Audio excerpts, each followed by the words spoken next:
I'm good. We got one practice under our belt. This is a heck of a challenge with Baltimore this week. We'll get back out there and see what we can do this afternoon. And with that, I'll just open it up. Start first with Herbie. Go ahead, Herbie. Hey, Coach. Good morning. How are you? Great, Herb. Hey, I actually have two questions here. The first one, we're seeing scoring at a historic rate through the first two games. Most touchdowns, most points allowed. As a defensive coordinator, what do you think is behind all of that? And Brad, I'll have another question after this. I listen. I'd have to look at all of it. It's scary when you say that. As a defensive coach, you're like, wow. I don't know. Football's changed. I remember. I know we don't have a lot of college football right now, but I've at times during the seasons looked at college scores, and they've been way up there, and certainly all the yards, et cetera, and a little bit of that football is coming our way in the NFL. So maybe that has a little bit to do with it. But other than that, I can't really speculate. I'm just hoping it's not us that's giving up all the points. And as another question, you mentioned the challenge of the Ravens. Getting Mike Pennell back this week, how big is that, especially the way the Ravens love to run the football? Yeah, listen, Mike gives us a big presence in there. As the season went last year, certainly when we got Mike, we're fortunate enough to get him. It helped us. I'm hoping it does the same thing. I mean, listen, Mike's coming off of 2 weeks being away. That's a little bit of a challenge to ask a guy to do that, but I'm glad we got him back. Let's go next to Matt McMullen. Go ahead, Matt. Hey, Coach. So I want to ask you about L'Jarius Sneed. 2 weeks, 2 interceptions for him. Your thoughts on Sneed so far?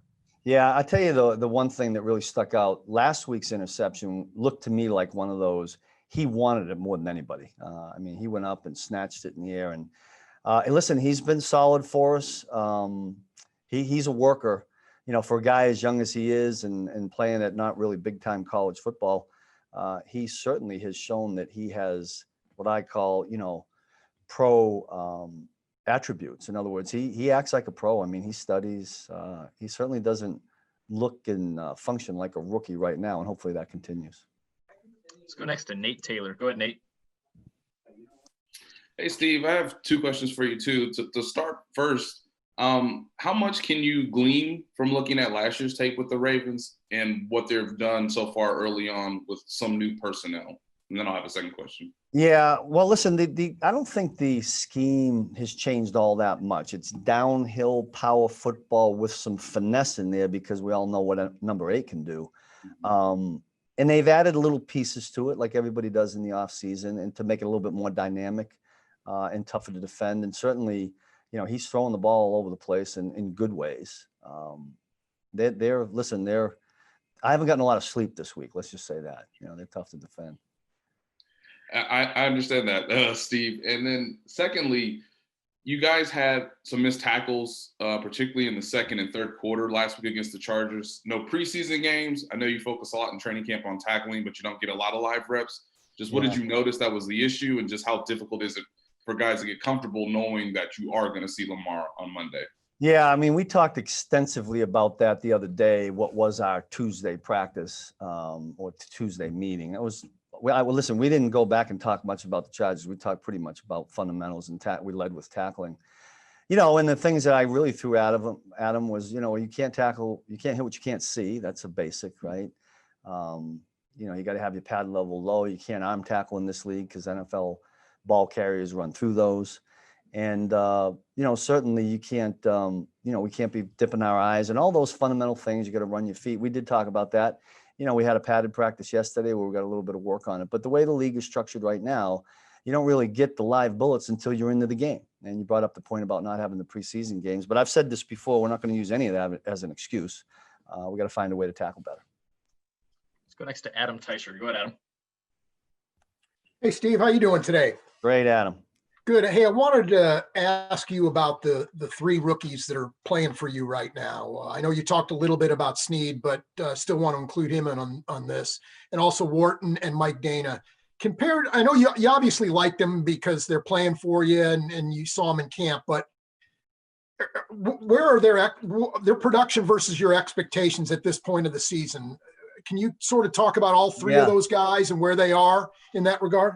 Yeah, you know what, Adam, I'd probably say that with all 3 of them, and everybody can go back and, look at how we obtained the 3 of them. It wasn't like they were big free agent acquisitions. They weren't first round picks. So I don't know that anybody, I think the expectations were not nearly as high as what we've gotten. And that's really a good thing to have happen to our football team when 3 guys like that can step in and help us in good, solid, fundamental ways. I mean, Turk gets in there and gives us valuable reps, and he gives guys rest.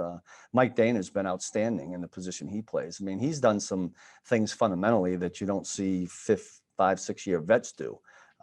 Very smart, cerebral football player. And LJ had probably the toughest task of all, going in the NFL and playing out on the corner, and has so far fared pretty well.